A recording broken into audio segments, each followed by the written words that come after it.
Anda kembali bersama kami di Kompas Malam. Saudara, Komisi Kepolisian Nasional hari ini mendatangi Polda Jawa Barat untuk mensupervisi aduan masyarakat terkait kasus pembunuhan Vina dan Eki di Cirebon 2016 lalu. Ketua Harian Kompolnas Beni Mamoto mendatangi Polda Jawa Barat Kamis sore. Menurut Beni, saat ini tim dari Mabes Polri sudah turun untuk mendalami pemeriksaan, memastikan apa yang terjadi ketika proses penyidikan dilakukan. Kompolnas akan mengawal kasus ini hingga pengadilan, termasuk pra-peradilan yang akan digelar mulai Senin 24 Juni. Ini adalah melakukan supervisi penanganan perkara. Kami sudah mendengar langsung penjelasan dari penyidik dan marilah kita tunggu hasilnya nanti dibuka di depan sidang pengadilan. Kami lihat prosedurnya sesuai atau tidak, kemudian teknis pembuktiannya sejauh mana dan sebagainya. Jadi itu semua kami sudah terima dan itu nanti akan digelar di pengadilan. Kami dari Kompolnas akan mengawal terus kasus ini sampai dengan sidang pengadilan, bahkan sampai dengan vonis.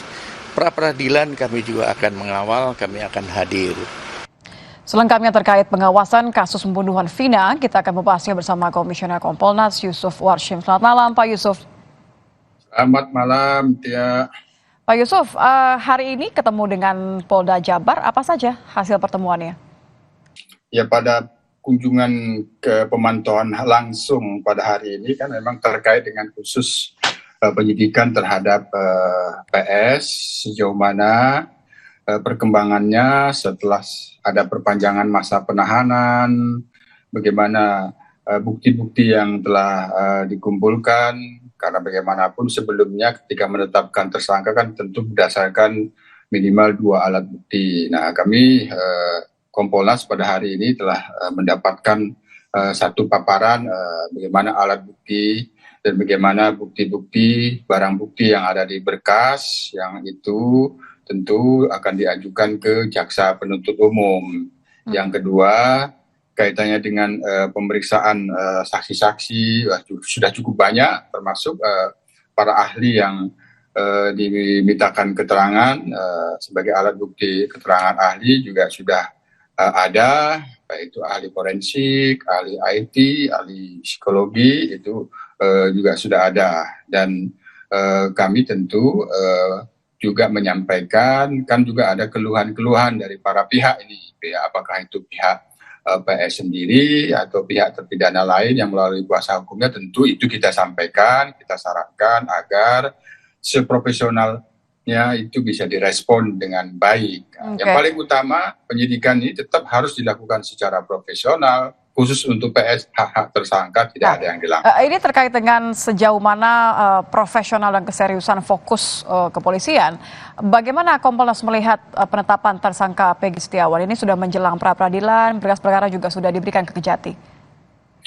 Kalau itu kami sejak awal sudah menanyakan bagaimana kalau itu dilakukan pra-peradilan, ya penyidik sudah, ya karena itu bagian dari upaya hukum untuk menguji apakah penyidikan yang dilakukan oleh penyidik, terutama dalam menetapkan tersangka itu memiliki dasar hukum yang kuat, penetapannya sah, didasarkan minimal 2 alat bukti atau tidak, ya tentu harus dihadapi dan harus disiapkan bagaimana menghadapinya. Itu yang kita sarankan, dan penyidik siap untuk menghadapi pra-peradilan. Apabila pun pra-peradilan tidak berpihak pada penyidik, penyidik juga siap. Tapi sudah sesuai prosedur semua ya Pak ya? Kompolnas melihat bahwa semua sudah sesuai prosedur.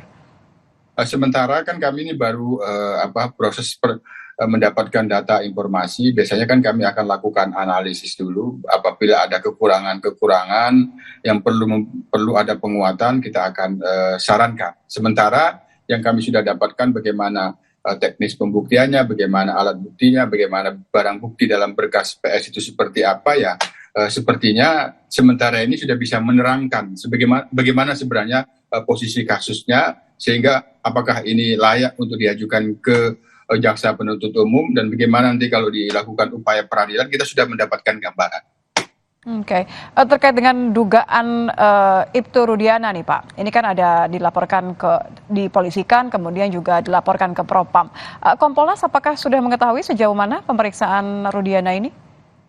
Kan memang tim asistensi itu kan sudah turun dari Mabes ya. Kami sendiri kan bersaran terkait dengan penyidikan Polresta di Cirebon 8 tahun lalu untuk dilakukan audit investigatif. Nah, proses terhadap ayah korban ini, kami sendiri kan juga mencatat keluhan-keluhan yang ini tentu kita sampaikan kepada Polda Jabar. Pertama, kalau itu ada dugaan pelanggaran kode etik, tentu pemeriksaannya ada di Propam. Kalau itu terkait dengan manajemen penyidikan, apakah pada waktu itu ada melibatkan ayah korban atau tidak, tentu itu yang melakukan adalah Inspektorat Pengawasan. Nah, posisi Pak Rudiana sendiri kan di dalam proses penanganan ini kan sebagai pelapor. Nah, tentu ini proses pemeriksaannya ada di Reskrim sebagai saksi. Ini juga sudah ada, kami lihat sudah ada proses semua pihak ini sudah melakukan pemeriksaan. Tentu kami sendiri kan mendorong audit investigatif ini kan untuk memastikan profesionalitas dan akuntabilitas penyidikan 8 tahun yang lalu. Kalau memang ada hal-hal yang dilanggar ya tentu itu harus diberikan sanksi. Tentu sepenuhnya bagaimana menjelaskan hasilnya nanti kita tunggu saja secara lengkap, karena sementara proses penyidikan yang itu juga memeriksa Pak Rudiana sebagai saksi dalam kasus penetapan PS ini sedang berjalan, jadi itu kita tunggu. Oke, sebagai terlapor berarti sudah, tapi kalau pemeriksaan di Propam sepengetahuan Kompolnas belum ada ya Pak? Pemeriksaan terhadap ayah korban Pak Rudiana ini sudah terkait dengan ini Pak, penyalahgunaan yang terbaru yang dilaporkan oleh salah satu terpidana. Dalam pantauan kami untuk pemeriksaan di Propam itu sudah. Tapi kalau ada hal-hal yang baru itu belum kami dapatkan. Kami sudah memantau itu sudah dilakukan pemeriksaan terkait dengan apa yang kami sarankan. Apa saja yang diperiksa berarti di Propam Pak?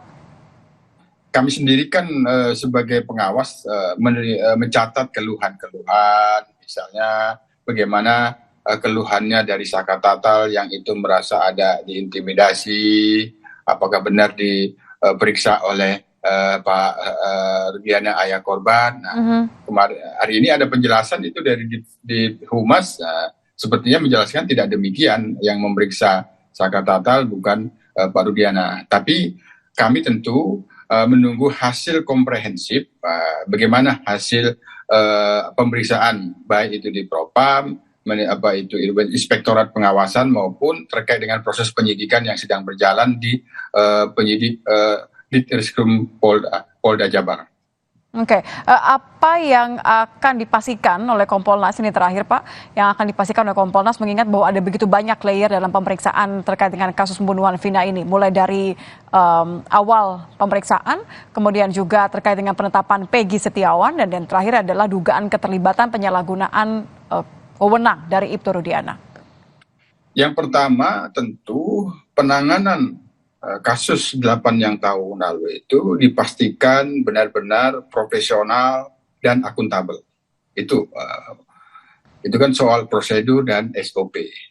Tidak ada pelanggaran kode etik, tidak ada hal-hal yang terkait dengan SOP tidak sesuai dengan manajemen, itu harus dipastikan. Yang kedua terkait dengan perkaranya sendiri, tentu yang harus dipastikan bukti-bukti di dalam kasus pidana itu harus lebih terang daripada cahaya atau seterang cahaya untuk menerangkan bagaimana sesungguhnya peristiwanya dan bagaimana itu dilakukan dan siapa pelakunya. Apakah benar PS ini merupakan pelakunya? Semuanya itu dipastikan berdasarkan bukti-bukti yang dapat menerangkan seterang cahaya. Itu yang kami pastikan. Oke, baik. Terima kasih Komisioner Kompolnas Yusuf Warshim sudah bergabung bersama kami di Kompas Malam. Selamat malam Pak Yusuf. Selamat malam, terima kasih Tia.